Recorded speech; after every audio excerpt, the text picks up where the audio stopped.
If you're wondering, excuse me, if you're wondering you have a little channel or medium channel or people see you as a good growth channel, let a new product come out and you be the only one that don't get the product. So clearly I'm a little channel. I know I'm a little channel.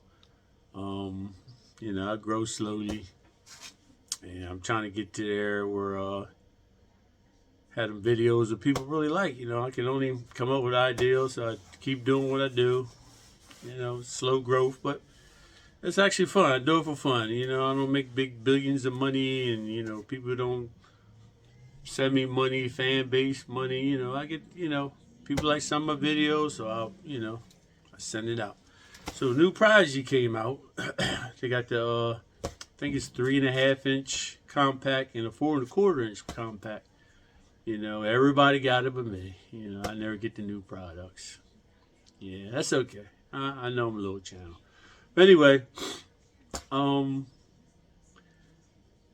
thinking about that 4.25 compact. That'd be a nice thing, but I'm afraid, what every gun dealer's what manufacturer does. They send the gun out or make a gun out and then they come out with the next upgrade. Like if the Prodigy comes out in green, I gotta get the green. I don't really want the tan. Or if the tan comes with the comp. Now I like the Prodigy. Prodigy the comp is the truth. And that's what we're going to talk about today. Prodigy with the comp is the truth. Now they came out with the compact and the comp. That's probably coming out next 6 months. That's what they're going to do.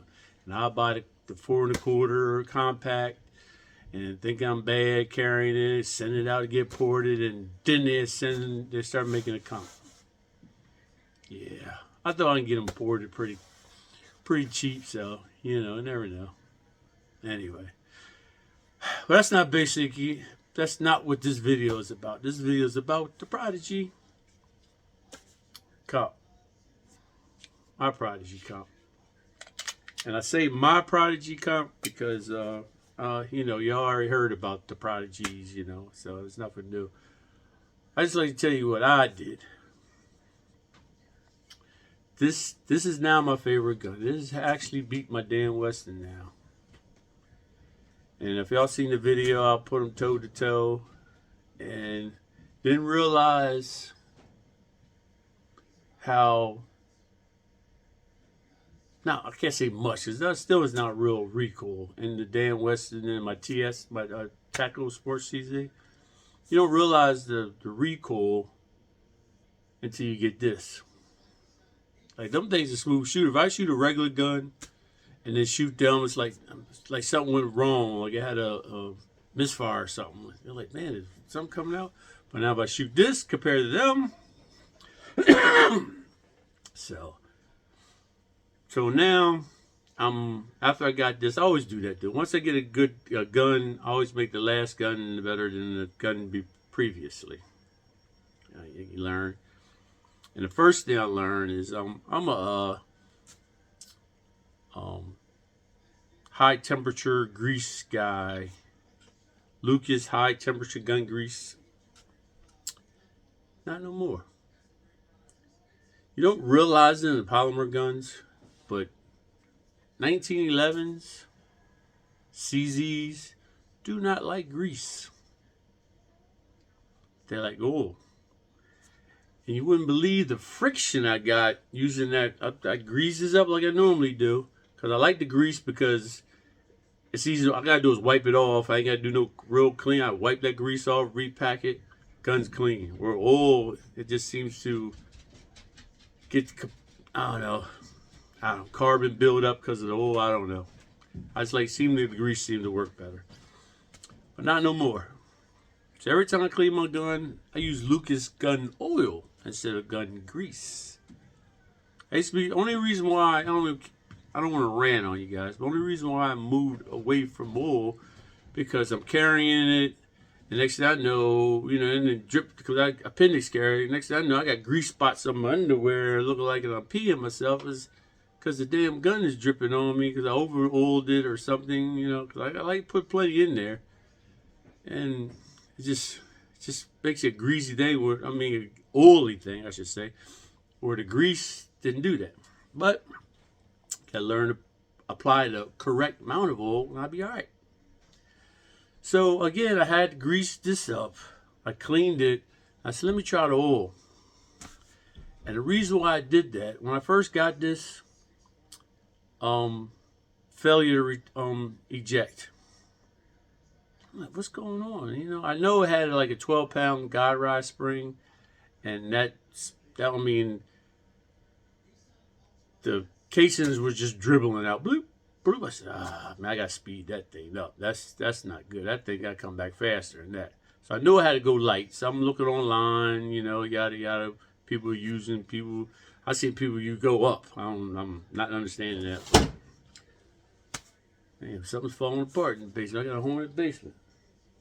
Anyway, so I decided, back to lost my thought. It was actually sticking on the grease because it wasn't retracting hard, so it will actually stick on the grease. So I'm looking, it's actually stuck on the grease. I cocked it back and pulled it off the grease. I said, wow. So, one, it wasn't really ejecting hard enough. Two, the grease was just causing problems. So I oiled it up. And once I oiled it up, just felt like butter. So ding, stop using grease. I've been shooting for 90 years, you learn. Never been a 1911, 2011 double stack fan hammer. I ain't nothing on hammers. But your life changes, you progress in your mental thinking. So this is all I like now. Matter of fact, again, I like to get rid of my polymers. I like to get rid of, not all of them. I never get rid of my Walter PDPs. But I like changing them out to metal. I say that, not hammer fire, but I like metal guns. Like I'm 6'4", and you know I used to be 260. I'm 245 now. I'm bringing it down. I'm looking at them videos. I mean, go off on my ramp. I'm looking at them videos. That boy, I let myself go. I mean, I've been working out, but I just eat like bullshit. Cause I work at night. Uris, bullshit. Five Guys. Yeah. Anyway, so I'm eating better now. And drop my bag here. Excuse me. Back to the gun. Hopefully you guys are still with me. So here's my setup. 17-pound mainspring. I got the EGW internals, hammer, sear, yada yada yada. Dirt River trigger. Only thing, again, I went on the measurement specs, and I know this is supposed to be perfect for my finger, but I like to have my finger out a little farther. This is, I guess, a 3. I would like to get a 5, but I don't want to keep spending money on this thing. I do that. I keep spending money buying the same parts because it don't fit right and another right. Anyway, 8-pound guide rod spring, and that's pretty much it. And she runs like a champ. She runs like a champ. It's got one little hiccup on this thing. And it's just weird. You never see it shooting, and I don't know how it will ever even affect anything, but I'm just playing with the gun, looking, checking the reset, because you can't really check the reset pulling the hammer back. You actually got to cock it. So this is a weird thing about this gun. None of my other guns, not my DWX doesn't do this. I only got 2 1911 light guns, my DWX and this, but it doesn't do this. Check it out.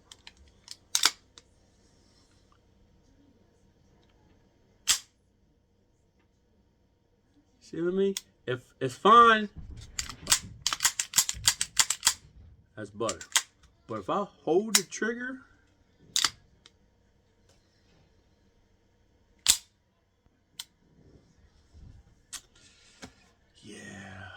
so it sits on top of the, oh man, my terminology's off. You know what I'm talking about. It's catching on the little disconnect. That smooths out or what? It didn't do that on the old one. I put the new one in. I guess it's I put a different mainspring in there. So I don't know if the mainspring is just a hair longer and is pushing the disconnect up higher. Like I said, if I'm shooting, it's fine.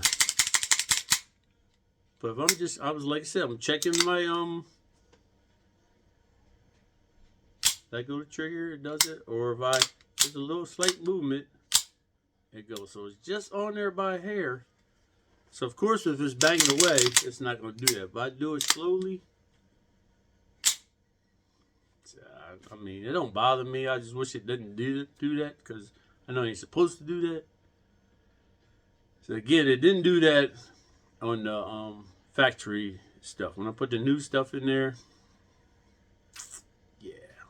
But it doesn't bother me. If it becomes a problem when I'm shooting, yeah, I'm gonna change it up. It doesn't have a problem when I'm shooting, so I'm okay with it. So not okay with it, but I'm not, gonna try to rechange it or put my old factory doo-wop in there. And yeah. Anyway, this is at 1.1 1/4 trigger pull. I got my gauge upstairs, so I don't have that. So if I do it like that, it doesn't catch. But if I do it slowly, just barely on there, just a tad, just a little tap. Oh, that's on there hard. That's on there now. There it is. That was on there pretty hard. Normally just a little tap. Let's see if that smooths out. I was thinking about carrying this, but I want to smooth that out first. Now I want to get the, I'll just say a 1/4. I don't know. Oh, that's my rant. That's my run. Again, rundown. 17-pound guide main spring. 18-pound guide rod spring. EGW internals. Red dirt trigger. My TLR flashlight. Stream light. I say it every time. I don't see how people buy them Surefires. I ain't like the way they look, and I'm damn sure I ain't paying double the cost for a Surefire. Unless it does something different. Unless it tucks me in at night or something. I guess that's like a status symbol. Like, I go up. I don't like to buy cheap red dots. But, I'm not, yeah. But then again, there's people buy O-lights. Not this year. Maybe next year I'll buy O-light. Right now, the O-lights are just cheap guns. You should never put it on anything other than a damn TARS G32C, whatever the fuck they are. Okay, that's enough. That's all I got. Hey, Springfield, send me that compact, man. Let me review it and I give it back to you. Holler at me. Oh, one more before I get away from it. You got to get the Checkmate mags. You got to. I don't like the Prodigy mags at all. I don't like them. They seem cheap. Checkmate. Not just shiny. It's black people like shiny stuff. Oh yeah. In case you didn't know, I am black. I know I look Spanish, but I'm black. I don't know. I got, of course. Anything. I'm not even gonna get into that. Anyway, I know it's shiny, but it's just seems to be made better. I don't know. The metal, the aluminum, and the Prodigy mag just seems crap. They run, but Checkmate. $58 normally. All right, that's all I got.